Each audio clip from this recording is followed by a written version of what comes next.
Welcome back to the Spin Meter. Today we are taking a look at the newly released Shark Scale deck set. This is a very exciting one for me because as someone who is a huge attack type fan and a Shark Edge fan, this deck set seems like it was calling to me. The Takara Tomy deck sets come with 3 pre-built Beyblades, and sometimes it ends up being new blades with new parts or unique combos. The deck set is pretty much the equivalent of a starter deck that you would find in TCGs, where you would just pick one up from the store and start learning how to play. And new stuff this deck set did come with is the new UX version of Keel Shark being included, the newest lowest height ratchet parts, the red version of Roar Tyrano with a new height one-sided ratchet, and Brave Reaper in a yellow and black color. The set was released August 9th, but importing it to Canada does take a little bit of time due to the freight industry that being what it is now, but we got it and we get to take a look at it together. A big thank you to Let's Go Hobby Shop for providing this for us to review, so now let's take a look at what Takara Tomy has for us in this all-attack deck set.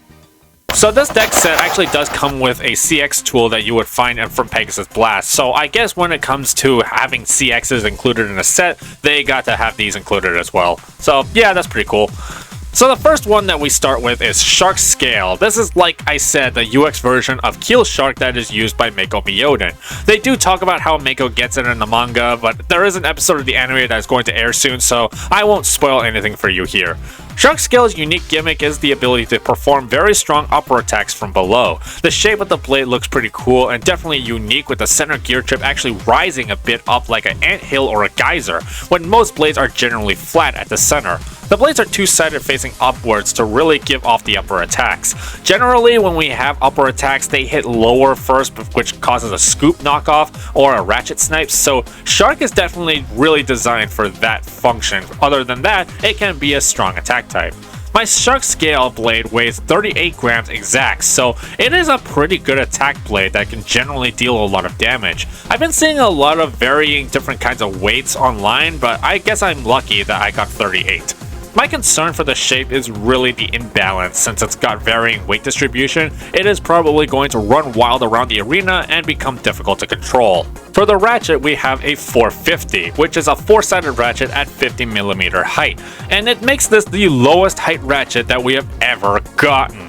Now, 4-sided ratchets, because of the way the contact points are designed, they are generally really prone to bursting, but at a 50 height, which means the ratchet will sit way lower than even the opponent's metal contacts, it might not become an issue much until other 50 height ratchets become released. I can definitely see this becoming a very staple ratchet to put on 4-sided blades like Cobalt Drake, Cobalt Dragoon, as well as Reaper Incendio or Obsidian Shell.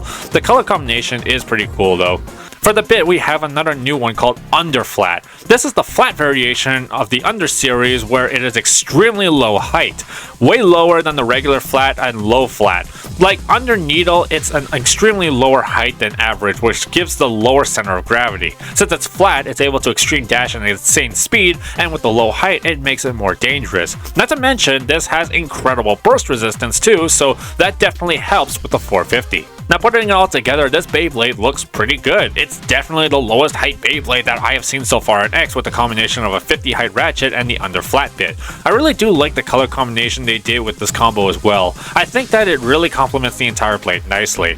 Trying the blade out in the arena, the performance is pretty good.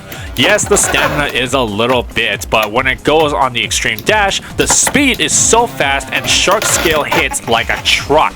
Even on instances where it doesn't end up going for the extreme dash, the contact points are actually strong enough that it can just easily knock the opponent into the knockout zone. So this Beyblade is capable of very strong attacks and definitely does have a very strong focus on upper strikes. The next blade we have is Roar Tyrano, which was originally a Hasbro exclusive that was released as a single, but now it has been ported over to a Takara Tomy release. This time in a red color, which I really like. Red is my favorite color. The blade looks really nice. It's a 3-sided attack type blade that is really meant to be sort of like a clone of Sword Phoenix, only less power due to the lighter weight. The weight on Roar Tyrano is 35.8 grams, so it's not super terrible, but it's still less than most moderate attackers like Tyrano Beat, even Clear Cobalt Drake. But weight isn't really everything, and the attack capabilities of Roar Tyrano is still there. Rather than opaque plastic like a blue one, it's got orange sparkly translucent plastic in the middle, which looks really nice. Roar Tyrano also got the same red color scheme as Tyrano Beat, so now fans of Tyrano series can experience the joy of the pre-evolution and the king in the same deck. For the ratchet, we have 170. Now this is another new part where it is a one-sided ratchet, but we get it at a 70mm height. It's definitely not bad. 70 height is still a good height if you want more weight and power to your attacks. Since it is a one-sided ratchet, it's definitely not going to be super burst prone and will still maintain the decent height to be used effectively. For the bit, we have level. Oh my god, thank you! Level is an attack bit with 3 acceleration layers that controls the speed of the blade. Depending on how you launch, it is what the movement will be. It's able to move fast on its own for very powerful attacks, and on the rail, it can make the blade extreme dash at crazy high speed. At first, the only way to get level was by getting the Saber Samurai Holt Launcher set, but now we have an opportunity to get level in another set that already costs $40. Maybe not so great now that I really think about it. Putting it together, Roar Tyrano looks like a really cool Beyblade. Definitely love the red and black color scheme on it, and the performance in the arena is okay, I guess. While it does have strong attack power amplified by the speed of level a lot of times, I think the shape of the blade really causes it not only to miss its mark, but the weight is just not substantial enough to really get a strong hit in. When it burns through all its stamina and slows down, it definitely just goes and falls over. While Roar Tyrano is a really decent looking blade, I think that a better combo can be found for it to really utilize its characteristics a lot better. Next we get the CX Blade Reaper Brave Jaggy 360 Gear Flat. This is the Brave main blade that is a yellow and black color, which is a 3-sided attack type blade. The color variations are pretty cool, and like Dran's sword, the metal contacts are pretty big to get huge hits. This blade comes with a Reaper lock chip in a black and yellow color combination, which looks pretty cool, and the assist blade we get a yellow transparent plastic version of Jaggy. Jaggy originally was part of the Fox Brush blade exclusively, but this coming with the Brave blade is pretty interesting. I would have thought that we would have gotten another Slash or something, but Jaggy is still a pretty good assist blade with 9 contact points, creating a sort of barrage attack when spinning. This top blade combination weighs 37.8 grams, which is very good for an attack type. The ratchet we get a black and green 360, which is cool. 360 is a very common ratchet to get already though. And for the bit we get a yellow gear flat. There are too many gear flats, man! Putting this all together, the blade looks pretty nice. I really do like the yellow and black combination that this blade has, but as with the case with CX, the main concern is really how tall it is.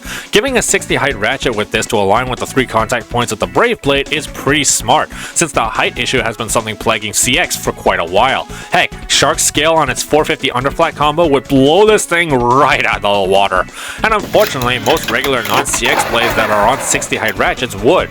But stunningly, Reaper Brave on its stock combo performs really well in the arena, able to take full advantage of the 3 contact sides to make a strong hit. Since it's on gear flat, it's able to extreme dash more often, and even on the extreme dash, the gear flat is able to give a very fast speed to generate enough force to create a strong impact. Whoa! I think I like this combo. So plugging a score on the deck set, I'm giving this a 96%. The fact that we get a basic, unique, and custom line Beyblade in this set along with some new parts that are really good, the level of it being reprinted finally, and the appeal of attack type decks to fans of attack, this actually might be the best deck set that we have ever gotten in my opinion. Every blade in it has its own unique characteristics and none of them really feel shoehorned in that it seems like filler. And 450 and under flat, I got a feeling might be seeing further use down the line. The only thing I would have changed really is gear flat being in the set. Maybe they could have given us taper or even low rush, but we already got all newest parts in the set, so I'm probably being greedy. For this being a $40 to $60 set depending on where you live, I think that this really is worth it, and I do recommend getting it. There is just so much goodies in this deck set that the price is definitely worth getting, whether it's because you genuinely want to use them competitively or you want to have Mako's Beyblade for your collection. Either way, if you get this, you're in for a decent time.